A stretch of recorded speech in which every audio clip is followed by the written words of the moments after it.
देखिए जनाब, आज से हम लोग पढ़ना स्टार्ट करेंगे भारत पर आक्रमण। यानी कौन किया आक्रमण, यानी करने वाला व्यक्ति है मोहम्मद गोरी।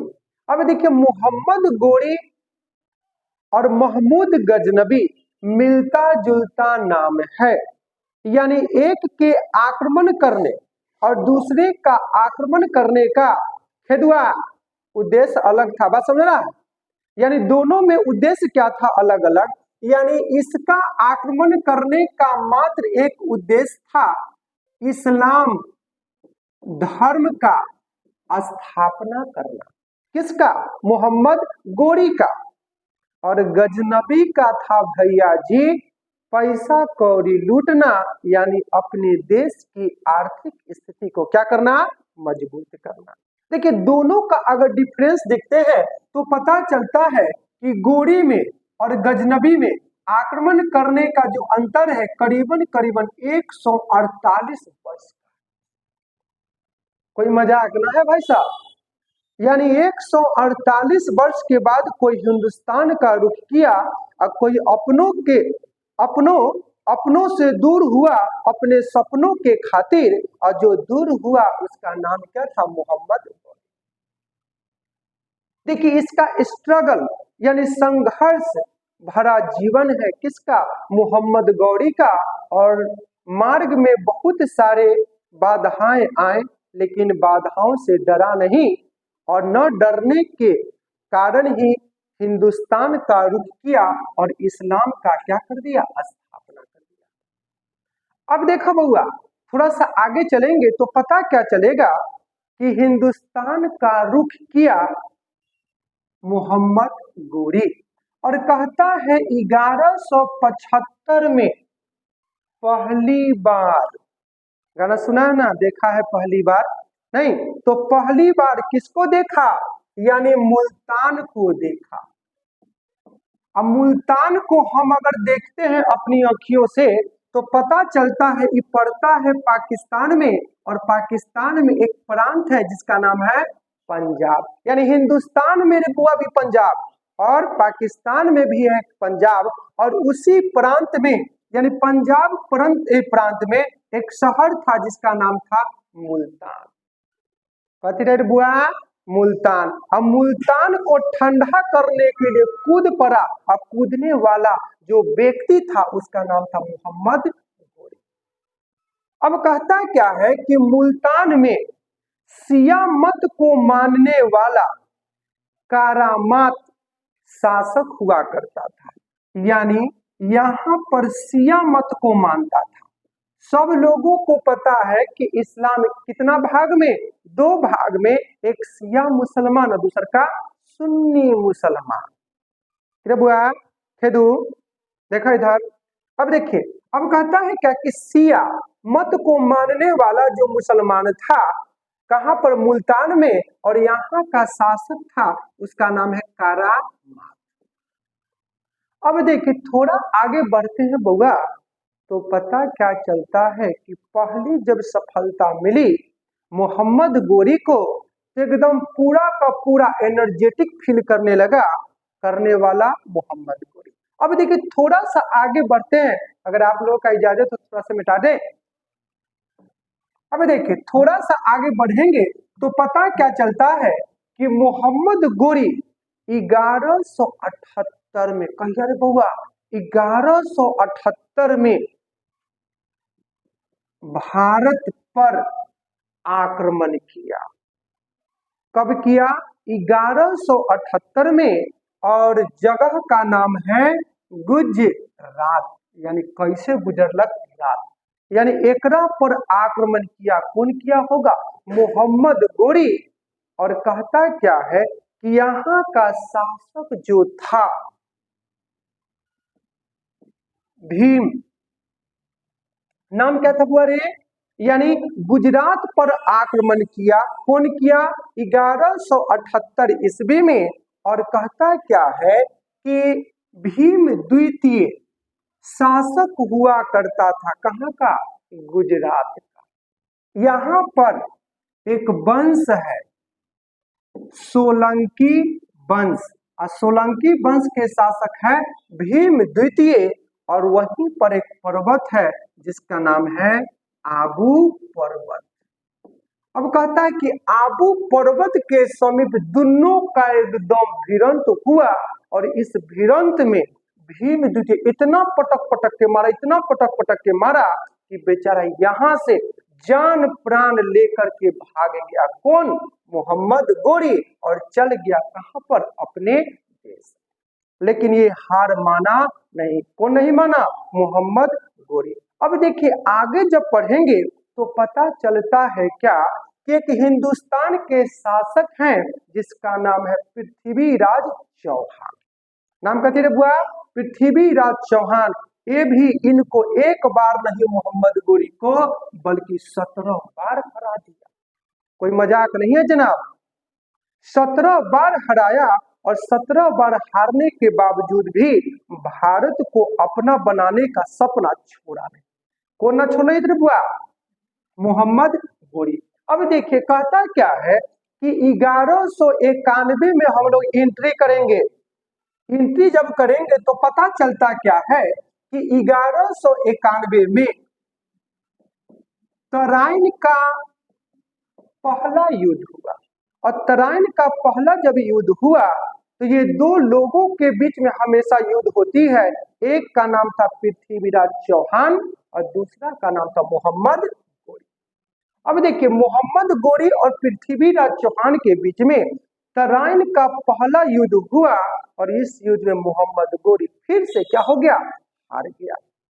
कहते हैं ना कि बदनसीबी वो कलंक होता है जो इंसान के जीते जी उसका साथ छोड़ता नहीं है।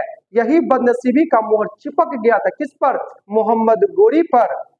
और खुशनसीबी की तारा चमक रहा था किसके सितारों पर? माथों पर, यानी पृथ्वीराज चौहान।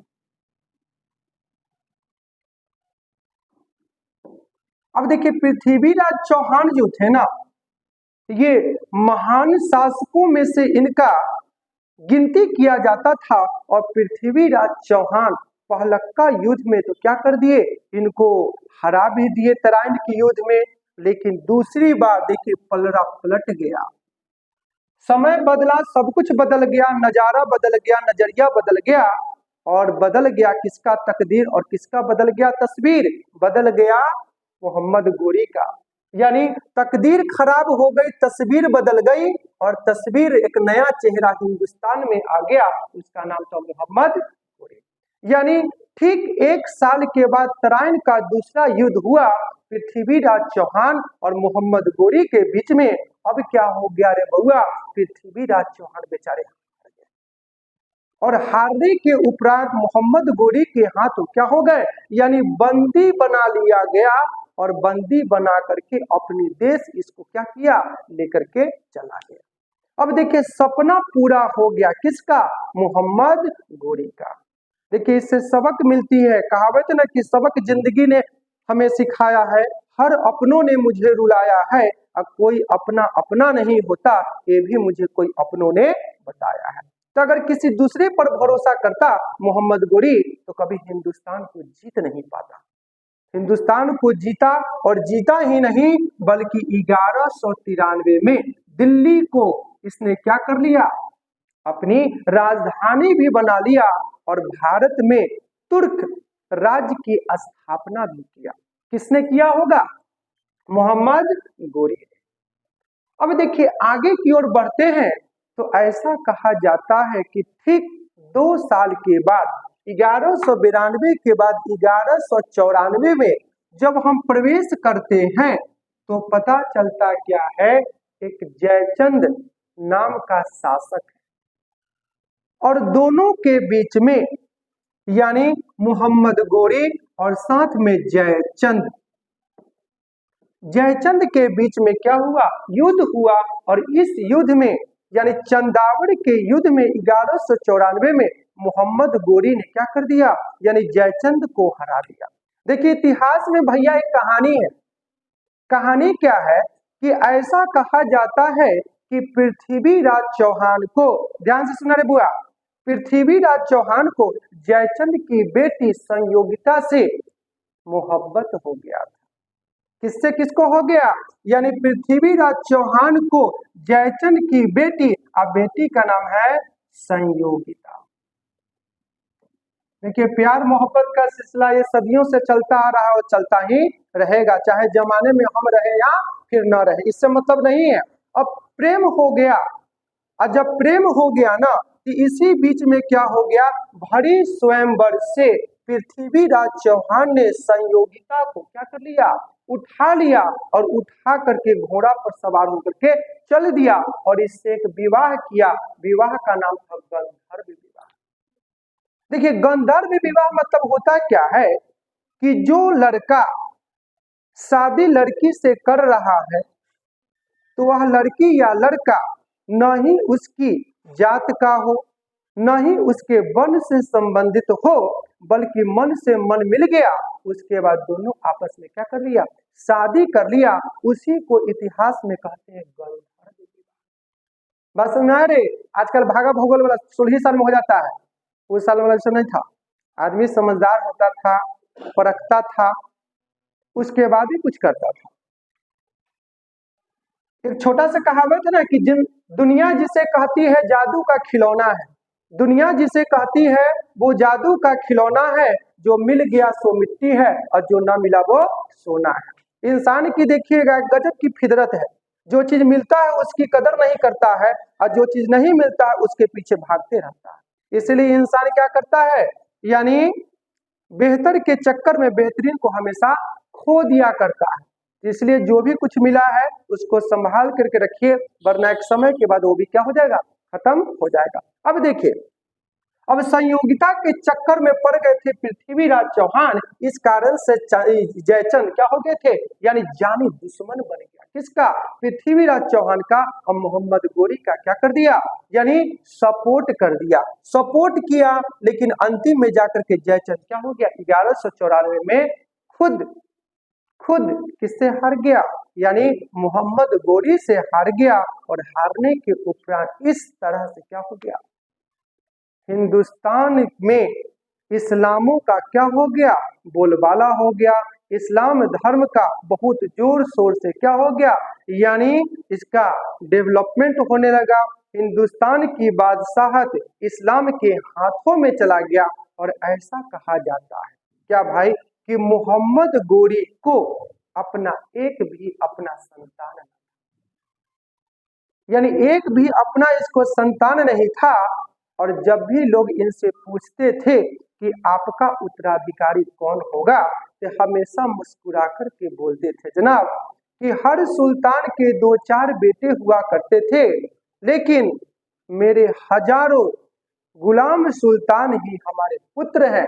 और इस तरह से जब इनका देहांत हो गया, तो भारत में कुतुबुद्दीन ऐबक क्या हो गए, इनके उत्तराधिकारी बने। और इस तरह से अब देश में मुसलमानों का शासन चलता। नाम क्या था, मोहम्मद गोरी का इतिहास।